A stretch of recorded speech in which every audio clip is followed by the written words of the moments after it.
Before we even stepped out of the car, we knew this house had killed, not just the Atherton family, but for other unfortunate souls before them. It wasn't the raging sea that took them. It was the architecture itself. The house stood as a black, jagged silhouette against the relentless, colorless sky. It was a malignancy of timber and slate, a monument to a wealthy man's folly and the Atlantic's indifferent power. It was known, locally, as the Black Dahlia.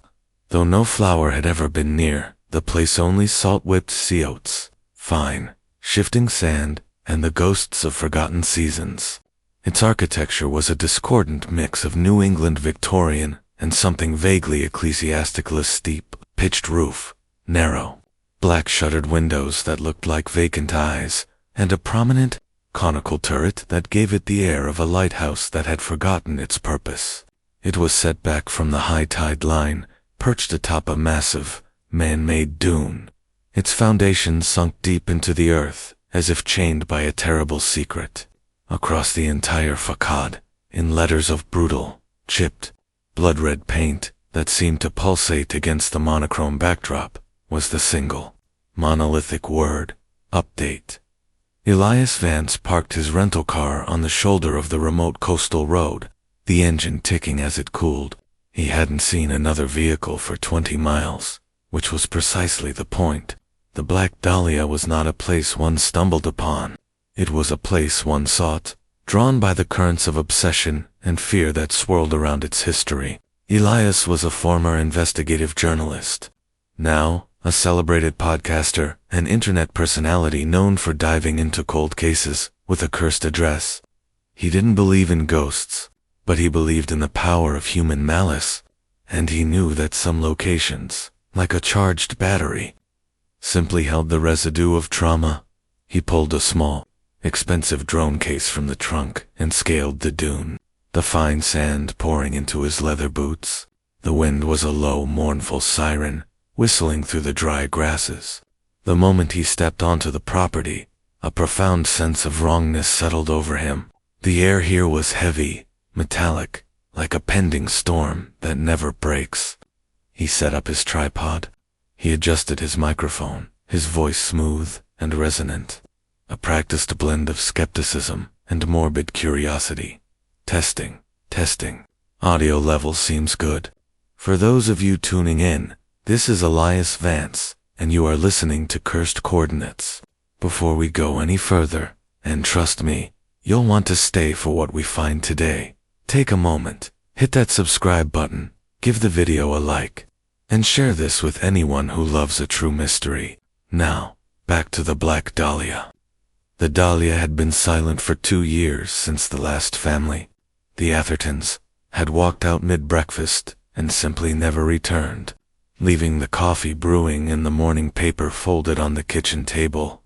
The police had called it a non-suspicious disappearance, an eccentric, wealthy family deciding to vanish, but Elias knew better. Their case is officially closed, listed under voluntary departure. But what if I told you the true nature of this house is not its architecture, but its appetite?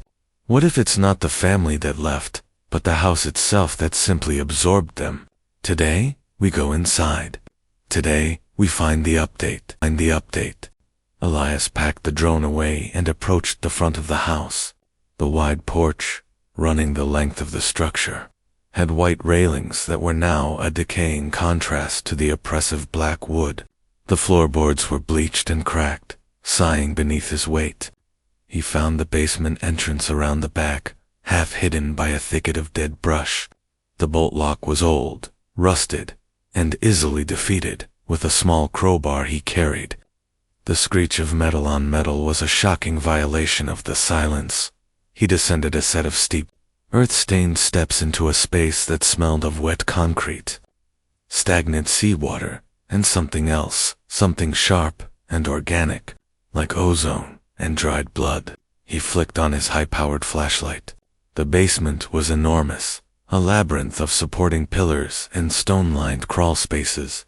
Unlike the rest of the house, this area wasn't covered in sand. It was coated in a fine, grayish dust that seemed to absorb the light. In the center of the main room stood a strange structure, a well, but not a water well. It was a shaft lined with rough-hewn, black volcanic rock that seemed entirely out of place for this region. The shaft descended into absolute blackness. Beside it, on a small, overturned, wooden crate, lay the first true piece of evidence Elias had ever found, a child's drawing. It was a crayon sketch, vibrant colors against a blank sheet of paper. It depicted the Black Dahlia, recognizable by the turret and the windows. But, in the drawing, the house had a terrifying, toothy grin. In the top corner, a crude, stick-figure version of the Atherton family was labeled, with a thick black arrow pointing from them toward the house's mouth. Written beneath the drawing, in the uneven handwriting of a 6-year-old, were 3 words: "The hole is hungry." Elias felt a cold knot tighten in his stomach. This wasn't a family who simply decided to leave. This was a family who had been trying to communicate a genuine, existential threat. He began filming again, his voice now lower, tighter with genuine unease. This changes everything. The police clearly missed this. This isn't a game. We're looking at something. Deeply disturbed. I'm going to check the crawl spaces for more. He was cut short by a sound from directly above him. It was a gentle, rhythmic tap-tap like a foot lightly tapping a floorboard directly above the center of the room. He froze, flashlight beam steady on the empty dark ceiling. He was alone. He was sure of it. The house was boarded up and sealed. Yet the tapping continued, moving slowly, deliberately, tracing a path across the floor above him. It had an intentional, pacing quality. Elias, the hardened skeptic, knew he had to find the source. He climbed the steps, crowbar in hand, and stepped into the house's ground floor. Into the heart of the silence. The ground floor was pristine, almost perfectly preserved. The moment Elias emerged from the basement door, the tapping stopped instantly. The dust was minimal, the furniture covered in white sheets. The abandoned breakfast table was still there, exactly as reported. 3 settings, an empty coffee pot, and the newspaper open to the crossword puzzle. Elias walked into the study, a dark room lined with empty bookshelves. On the large mahogany desk, covered by a sheet, he found a small, locked metal box. Using a small set of universal keys, he quickly popped the lock dot inside. There was only a collection of old, brittle documents tied with yellowed string. They were the original construction and deed records for the Black Dahlia, dating back to 1888. The original owner was listed as Alistair Finch, a man who had made his fortune in coastal dredging. He scanned the documents until he found the architectural blueprints.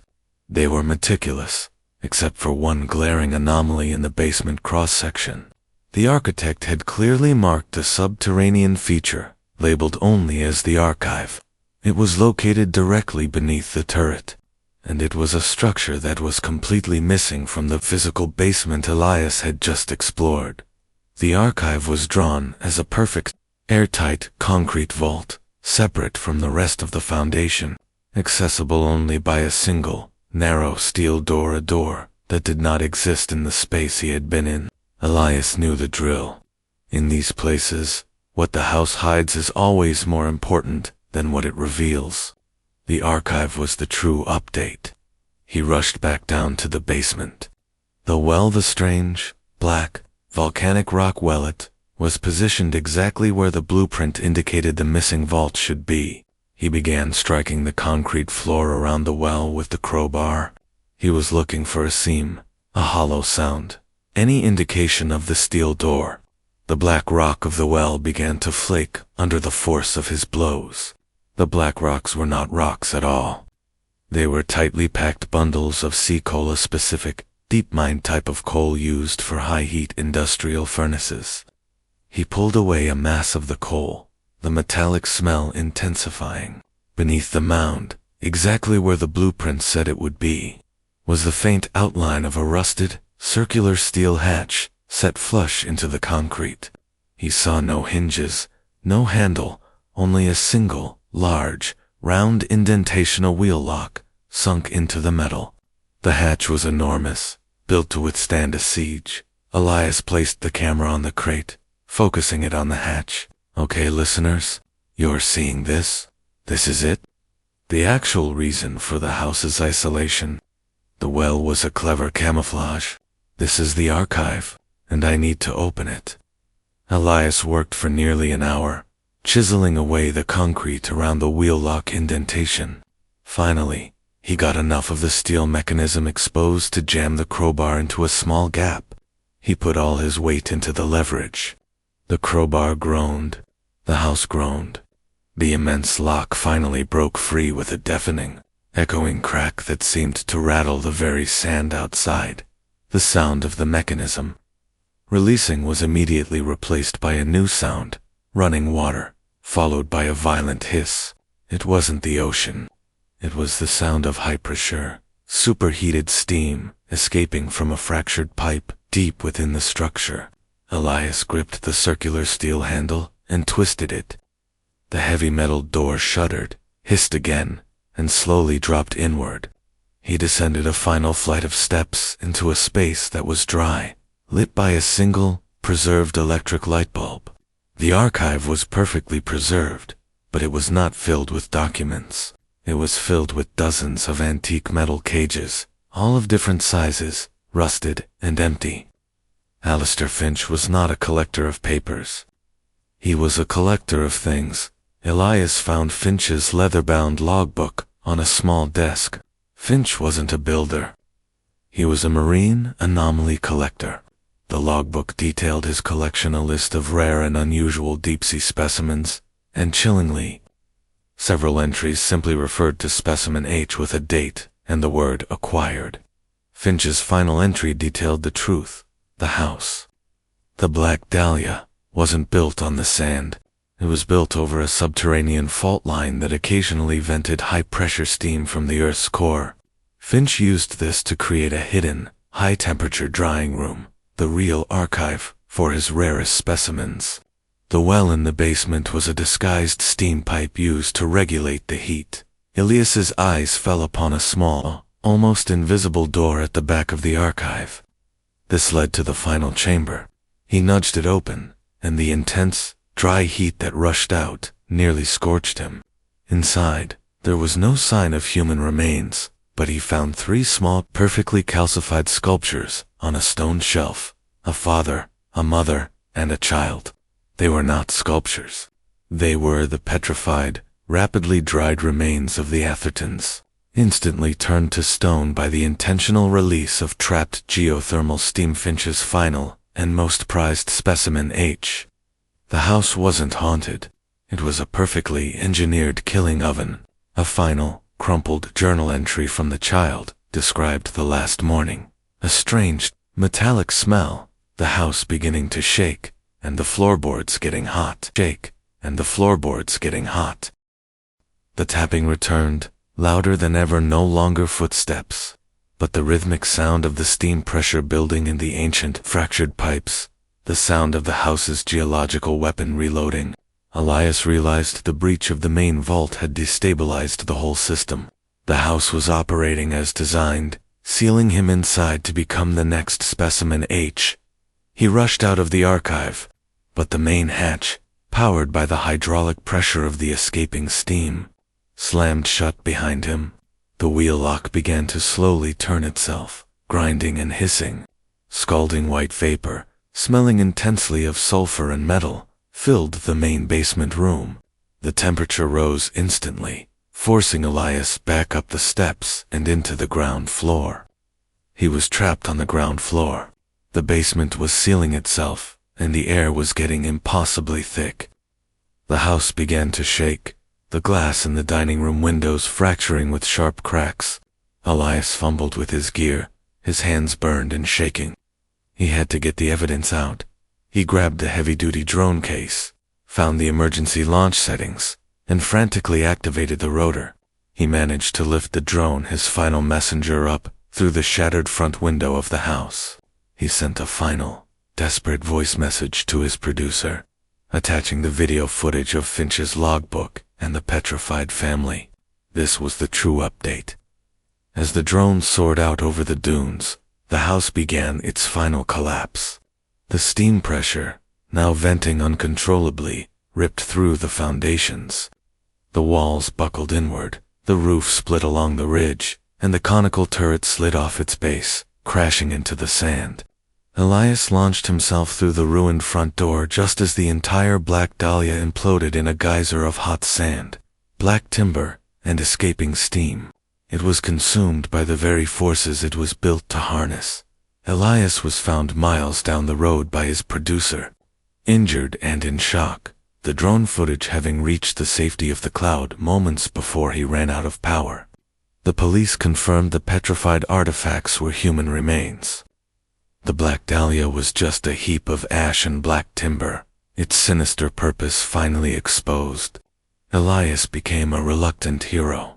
The update he provided wasn't just on a cold case.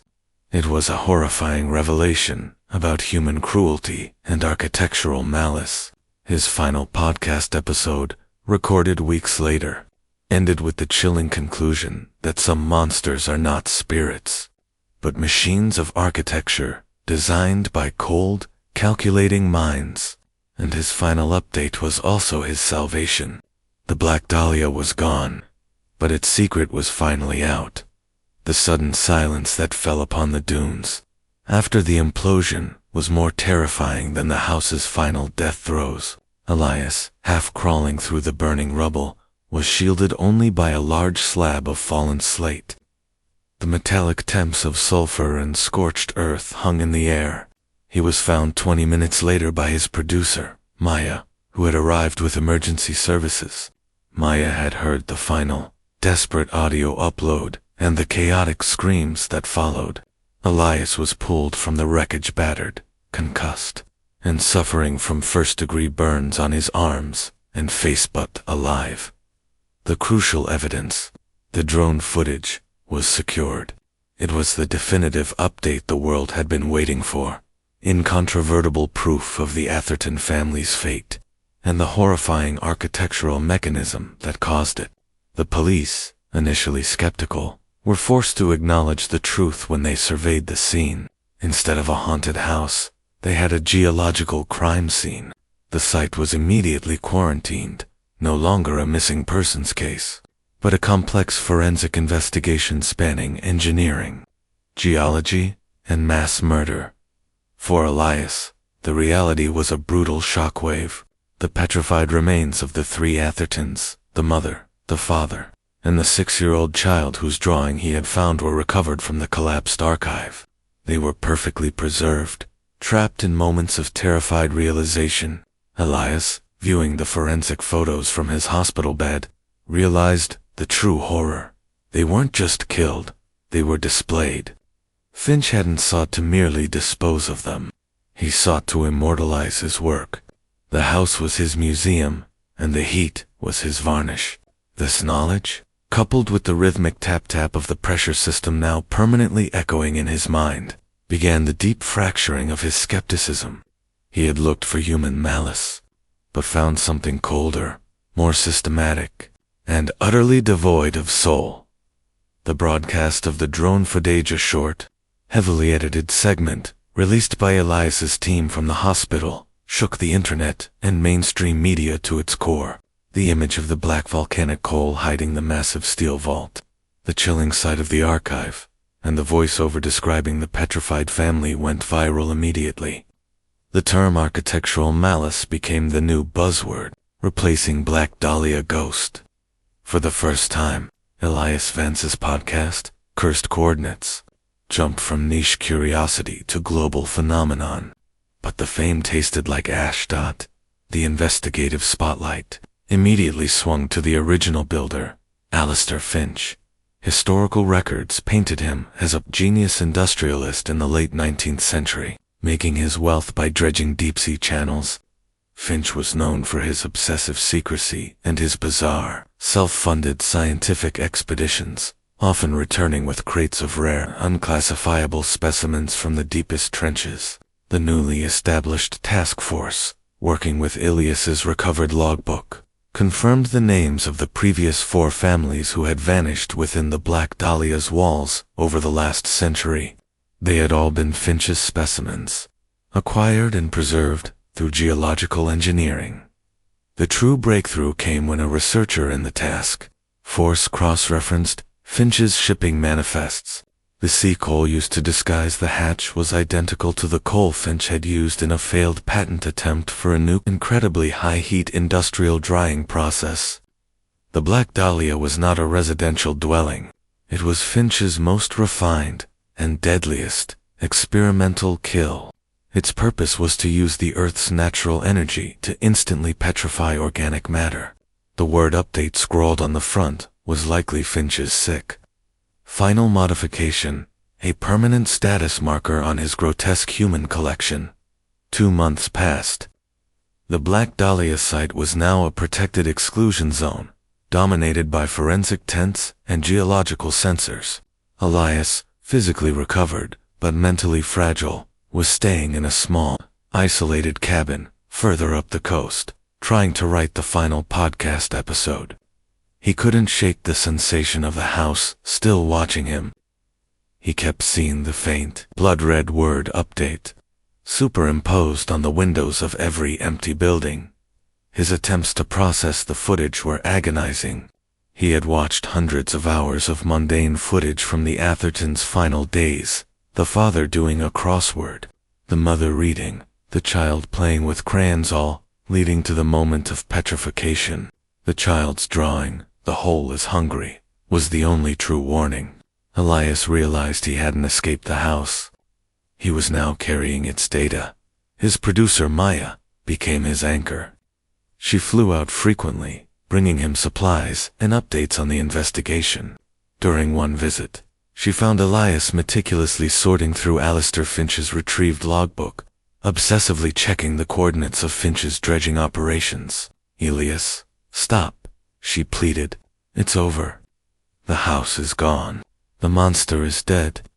Elias looked up, his eyes wide with a feverish intensity. "No, Maya, that's the lie. The house wasn't the monster. The idea was the monster. Finch didn't just build one, he was a dredger.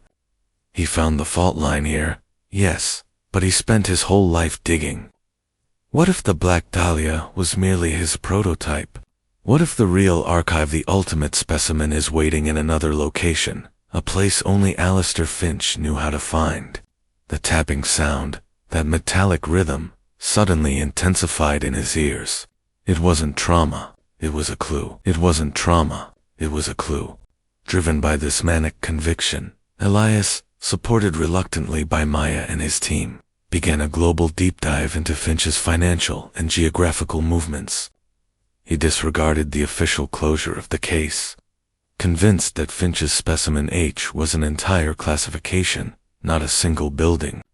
His team uncovered that Finch had purchased 3 other remote parcels of land in his lifetime, each corresponding to areas known for geological instability and high geothermal activity. The most promising location was an uninhabited, volcanic island chain in the Pacific, an area Finch had dredged extensively for over a decade. The land deeds were buried under shell companies, labeled cryptically as the observation post. Elias felt a surge of cold dread and thrilling confirmation. The observation post was likely the Black Dahlia's logical successor, a larger, more efficient, and potentially active version of Finch's architectural weapon. Elias had planned to simply report this information, letting the authorities handle it, but the metallic tap-tap of the Black Dahlia's escaping steam now felt like a direct call. He realized his fame and resources had placed a terrible burden on him. He was the only one who truly understood Finch's lethal genius. He sat down at his desk and began writing the final script for the episode, Architectural Malice, the Finch Protocol. He made a decision. He couldn't just warn the world. He had to enter the new coordinates himself. The true update wouldn't be complete until the entire network of Finch's cursed coordinates was dismantled. He looked at the unfinished script, deleted the final paragraph, and replaced it with a single, cryptic sentence. The journey, as always, continues. Elias arranged for a covert, independent expedition to the Pacific coordinates. It wasn't about the podcast anymore. It was about stopping a hidden legacy of cruelty. He kept the mission completely secret from the authorities, only trusting Maya, who tearfully agreed to manage his affairs, and the episode release schedule, in case he didn't return.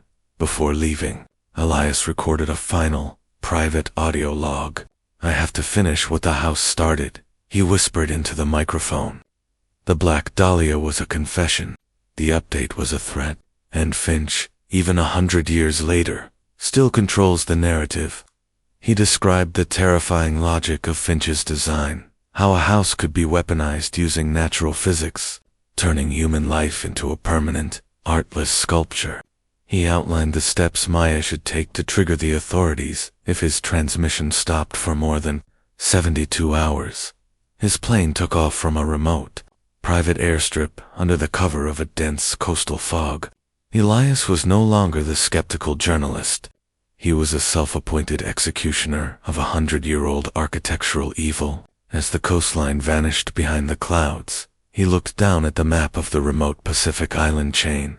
The new coordinate marked with a red circle. He could almost hear the low, mechanical grinding of the Black Dahlia's wheel lock engaging again, preparing the next specimen. But this time, he was ready. He was bringing the fight to the observation post, determined that the final update would be the permanent deletion of Alistair Finch's entire cruel archive. The cycle of Specimen H was about to end. The seaplane sputtered into a sheltered volcanic lagoon near the designated coordinate. The island was a barren, smoking spire of black rock and sulfurous steam, a raw geological wound in the Pacific. The observation post was not a house like the Dahlia, but a squat, imposing complex carved directly into the basalt of the cliff face. Topped by a massive articulated steel dish Finch's true observatory, the silence here was broken only by the aggressive hiss of steam escaping fissures in the rock. Gaining access required climbing a sheer cliff face using old, rusted maintenance rings.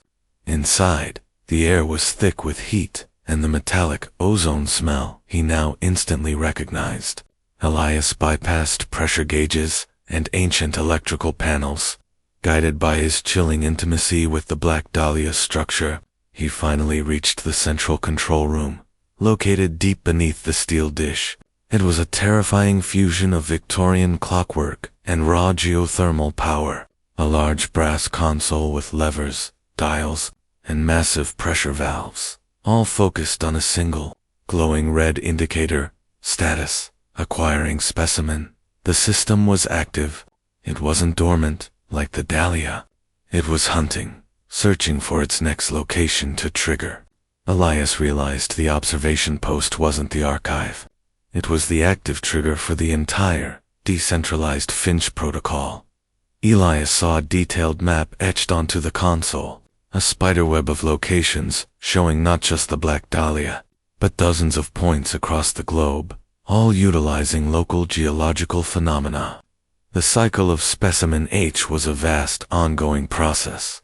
He found the main safety valve, a large, ornate wheel lock, identical in design to the one he had broken in the Dahlia, but 10 times its size. He understood his task now. To destroy the network, he couldn't just turn it off. He had to overload it, initiating a cataclysmic shutdown. He opened his secure satellite transmitter. He sent his final message to Maya, short, frantic audio file that captured the hissing of the steam and the grinding of the machinery, followed by 2 words, end, coordinates. Elias slammed the main console with the titanium bar he carried, causing the pressure indicator to spike violently and alarm bells to wail. The observation post groaned. The low mechanical grinding of the wheel lock ceased abruptly, replaced by the deafening sound of violently rushing steam. Elias used the bar to jam the main safety valve wide open, forcing the raw, uncontrolled, high-pressure, geothermal energy into the heart of the complex mechanism. As the observation post tore itself apart from the inside, consuming Finch's cruel network in a massive, purifying explosion of steam and rock. Elias didn't make it to the cliff edge. His final transmission, the only update the world truly needed, ditched Maya just before his signal went dead. The cycle of Specimen H was over. Epilogue. A week later, the final episode of Cursed Coordinates aired globally. It was nothing but Elias's final, frantic audio log, followed by the deafening sound of the explosion, then silence. Maya, pale and resolute, concluded the broadcast with an official statement confirming the destruction of Finch's network and the final, successful update. The world listened, horrified, to the story of the architectural malice, unaware of the true cost of that final transmission. Elias Vance was listed as missing, presumed lost at sea, but his legend, the journalist who died silencing a machine of cruelty, was now immortal.